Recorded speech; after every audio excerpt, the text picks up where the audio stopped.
Pineapple Incident and How I Met Your Mother is a perfect example of how to reveal information to your audience. My name is Gina. I'm an author, editor, publishing professional. I help you make your writing better. The Pineapple Incident is episode 10 of season 1 of How I Met Your Mother, and the crux of this episode is that Ted has had a wild night out at the bar and he wakes up with a pineapple on his nightstand and he doesn't know why.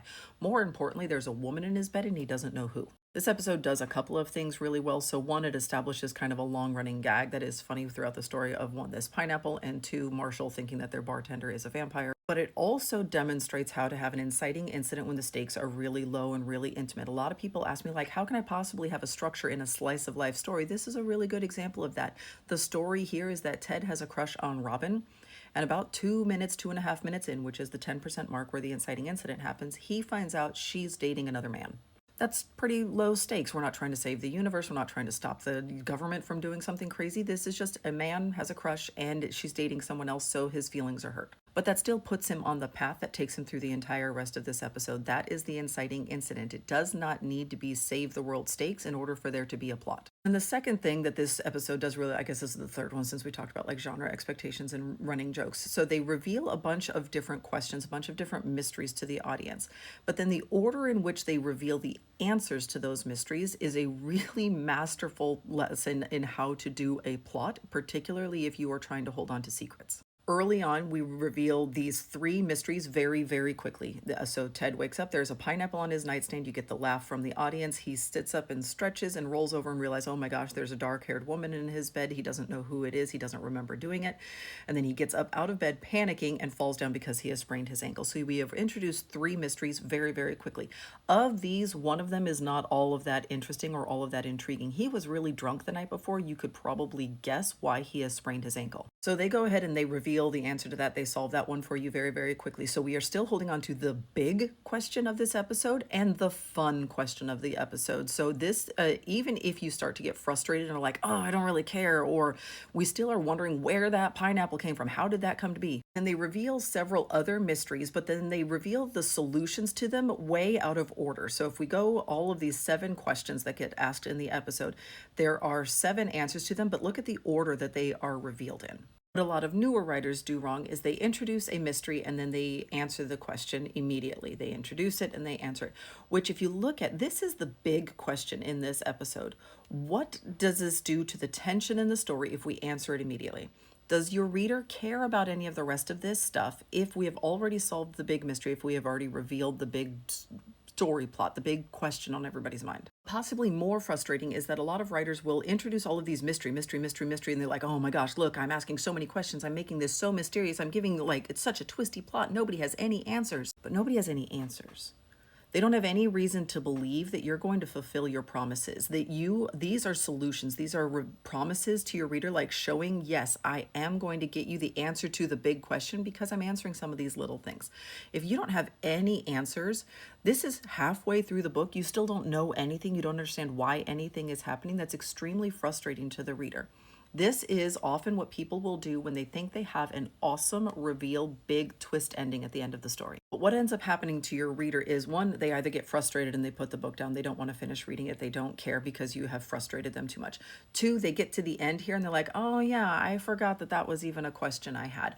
Worse is when a writer will introduce all of these mysteries and then solve them like in reverse order. So by the time we get to the end of the book, you have spent a bunch of time answering questions that we don't care about. And it's really, really frustrating to the reader. This also ends up having the story feel really lopsided. So we have a darkest moment kind of early on. And then we have this, what feels like a really, really long denouement. It feels almost like an entire epilogue, like half the book is like tacked onto the end of the story. So the story feels really unbalanced. It feels really frantic and frenetic early on, and then sort of like wandering and meandering through these answers, or vice versa, where it feels like we're kind of wandering and like, what is the point of any of this? What are we talking about? And then we rush through a bunch of answers at the end. Where this one, the pacing feels a little bit more like what we are used to, but it also feels really episodic. It feels really boring because we present a question and then we answer it right away.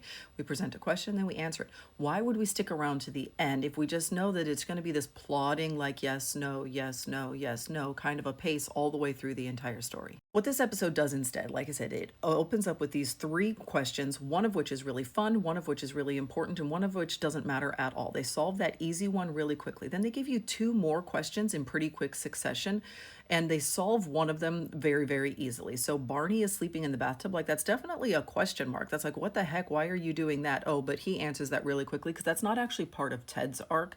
That doesn't really matter to the overall story. So again, we are fulfilling promises and we are demonstrating to the audience, like, you are going to get answers. Stick with us to the end. You're going to get answers. They also play with your expectations in here. So throughout this night, I told you Ted has a crush on Robin and she is dating somebody else. He gets drunk really early on. We show him making phone calls from the bar a couple of different times. Twice he calls Robin and it shows Robin picking up on the other end of the line. So Ted calls, Robin picks up, they flirty banter. She ends up hanging up and going back to her date. Do that twice, and in a 22-minute episode, that starts to establish a pattern. By the time they get to the third phone call, they never show who picks up on the other side, but the audience is programmed by this point to think that it's Robin, because every time Ted's calling somebody, it's Robin. Now, it's not actually Robin, and they will eventually flash back and reveal here who Trudy is, where he met her in this story. It's like while he's doing karaoke and falling down and all of this stuff. So they reveal where Trudy comes from in the story, and she answers how she wound up being this woman in Ted's bed, and she didn't know that he had this huge crush on Robin, and she feels really stupid. One of the other little genius bits of storytelling here is this is episode 10, so because they ran for 22 episodes, this is smack dab in the middle of the fun and game section of this season of this story. If the show had been canceled after 13 episodes, which is really likely, new shows often don't get renewed past those first 13 episodes, they had an exit strategy for episode 13 to be the end of the show and to tell a full and complete story. This would have been the darkest moment in that story, which that is really, really difficult to pull off. The fact that it could have been a darkest moment in retrospect, but it ended up being just another hiccup along the story arc that we are aiming for at the end of this season. It's just brilliant structuring, storytelling. They planned this out so well. So they go through and they reveal these answers to these questions out of order. Look at the order again that they reveal these in. So the third question gets answered first, then the fifth, and the fourth, then the sixth. Again, this is a small question that gets asked and they answer it pretty quickly.